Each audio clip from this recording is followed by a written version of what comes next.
Je me suis fait arnaquer. J'ai regardé un top 10 d'une personne qui parlait de manga et donc elle commence. Il y a Bleach, One Piece, Naruto, Hunter x Hunter, Attaque des Titans. Donc je me dis, ouais, le top, il y a que du classique, c'est du solide. Et en top 1, il a mis Axel World. Bon, bah, je connaissais pas, donc je me suis dit, s'il l'a mis en top 1, vu qu'il a dit que des classiques qui étaient bien, ça va forcément être bien. Eh ben non, pas du tout. Je suis extrêmement déçu. C'était nul. En plus, j'ai regardé en VF, c'était une catastrophe. Et je dis que c'est nul parce que je ne supporte pas les mangas et les animés où il y a de la robotique. Gurren Lagann, j'ai pas aimé non plus. Code Geass, j'ai pas aimé non plus. Psychopass, j'aime pas non plus. Et donc aussi Power Rangers, dès qu'il y a les combats de robots géants là, je ne supporte pas les robots. Je ne sais pas pourquoi, je n'aime pas ça. Donc là, je vais regarder un autre, ça va être Hell's Paradise. Donc j'espère que ça va aller. Et si jamais vous avez d'autres idées d'animés où la saison est finie, parce que je supporte pas non plus d'attendre une semaine pour regarder chaque épisode, proposez-les-moi, j'en serais ravi. Effectivement, c'était très cool. En plus, c'est très court parce qu'il y a 13 épisodes d'une vingtaine de minutes. Donc moi qui suis père au foyer, en une après-midi, c'est bouclé. Et effectivement, la saison 2 commence en janvier. Donc moi, je vais sûrement la regarder durant les vacances d'été parce que j'ai pas envie de regarder un épisode chaque semaine. J'ai déjà One Piece, ça me gave. Après, pour l'instant, ça casse pas trois pattes à un canard parce que c'est juste une bande de malfrats que du coup la société a arrêté et qu'ils vont envoyer sur une île où il y a des immortels et plein de choses bizarres pour essayer justement de rapporter un élixir d'immortalité qu'on ne sait même pas s'il existe parce qu'en fait tous les prisonniers qu'ils ont envoyés là-bas, eh ben, il n'y en a aucun qui est revenu vivant. Donc on découvre un petit peu tout en même temps que le personnage principal, et puis c'est très bien comme ça, on se prend pas la tête, il y a des petits combats, et puis voilà, c'est fini. Zoran Madani à New York, wouh! Incroyable! Historique! Quelle surprise! Mais qu'est-ce que vous nous racontez comme merde, les médias français encore? Ça fait des mois et des mois qu'on sait qui va gagner. Il est gagnant dans les sondages depuis le début. C'est juste un démocrate qui va remplacer un démocrate dans un bastion démocrate depuis des décennies. Il n'y a aucune surprise. Le maire démocrate sortant d'ailleurs, qui n'a pas pu se représenter, car il a été inculpé pour corruption et détournement de fonds. Ça non plus, c'est pas une surprise venant de la part des démocrates. Bref, pour ceux qui connaissent un minimum New York, vous savez déjà que les bilans des démocrates sont catastrophiques et que aujourd'hui New York c'est la ville de quoi? C'est la ville du fentanyl, la drogue avec toutes les attaques zombies là que l'on voit sur les réseaux sociaux. C'est aussi le record absolu du nombre de sans-abri parce qu'à New York tout coûte une blinde alors que c'est de la merde, il faut se l'avouer. Mais la France, pour naître et pour grandir, elle est même pas dans le top 10 mondial. Vous êtes des malades. Je suis tombé sur une vidéo qui a fait le buzz d'une personne qui disait que le meilleur pays pour grandir et naître, c'était la France et de loin. Alors que c'est totalement faux. C'est faux parce que déjà, je le dis, donc si moi je dis que c'est faux, c'est la vérité. Et en plus, ensuite, j'ai fait mes petites recherches et toutes les études ont démontré que j'avais raison. Comme d'habitude, vous me direz.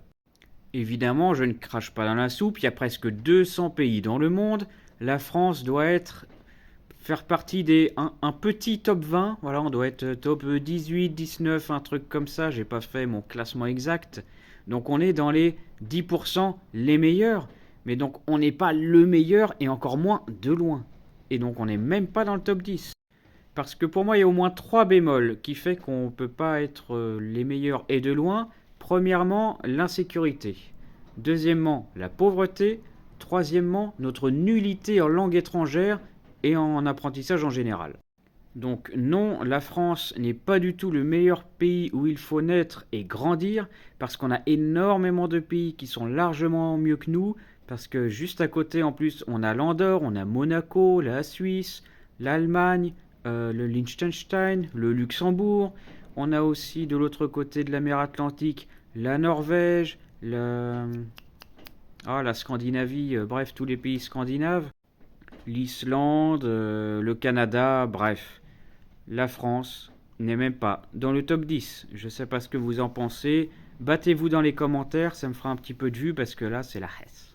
Loin de moi l'idée de faire le papa modèle, même si c'est tout à fait vrai, mais il y a l'éducation de certains parents qui fait vraiment peur et qui fait flipper.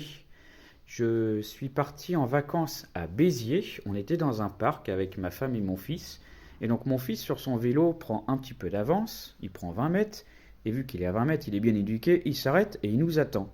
Et donc là, il y a un autre petit gamin qui arrive à sa hauteur, et qui a à peine eu le temps de lui parler, qu'il y a sa mère qui lui court après derrière, qui l'arrête, qui prend son bras, et qui s'en va. Et on la croise, et elle dit: ne touche pas aux autres enfants, on va encore avoir des problèmes. La mère lui parle comme ça alors que le gamin il devait aussi avoir 2-3 ans. Bref, ça m'avait choqué donc je vous le partage et comme ça moi j'y penserai plus, je suis tranquille. Les fillettes voilées à l'Assemblée nationale, on en pense quoi? Eh ben on ne doit rien y penser parce que si vous avez un avis sur la question, c'est que vous êtes déjà tombé dans le piège. Heureusement, vous avez de la chance, vous êtes tombé sur moi, donc comme je suis la personne la plus bienveillante de la planète et toujours tout en neutralité, je vais vous dire ce que la France devrait faire pour régler le problème. Car oui, c'est un problème puisque le sujet des signes religieux, c'est chaque année, c'est chiant, la plupart du temps on n'en a rien à foutre.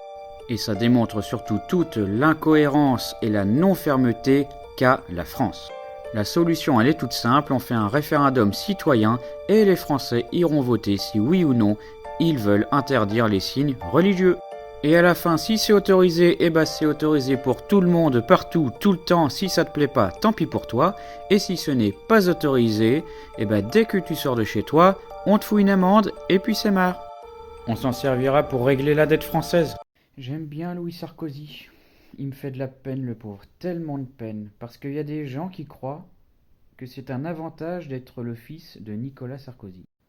Donc il y a des personnes qui croient que quand tu te présentes à une élection de mairie, c'est un avantage d'avoir son père qui fait la une des journaux et passe en boucle à la télévision, parce qu'il est en prison pour association de malfaiteurs. Il y a des gens qui pensent que c'est un avantage que dès qu'ils te voient à la télévision, ils se disent « Oh non, c'est le fils de pute, du fils de pute qui a vendu la France ». Alors oui, il profite d'une surexposition, donc il est devant tout le monde. Ah ça c'est sûr, c'est génial, sauf qu'il est sur un bûcher. C'est pas terrible comme place quand même. En fait, le nouvel album d'Orelsan, pour l'aimer, c'est pas compliqué. Soit on a assez évolué comme lui, et du coup ses paroles nous touchent profondément et nous parlent, soit on est resté un ado et forcément c'est plus compliqué d'atteindre ce qu'il a voulu dire et de comprendre la profondeur. Donc écoutez tout d'abord Ailleurs, et si vous n'êtes pas d'accord avec ce qu'il dit, eh ben vous allez sûrement vous retrouver dans les paroles de La Petite Voix parce que ça va sûrement parler de vous.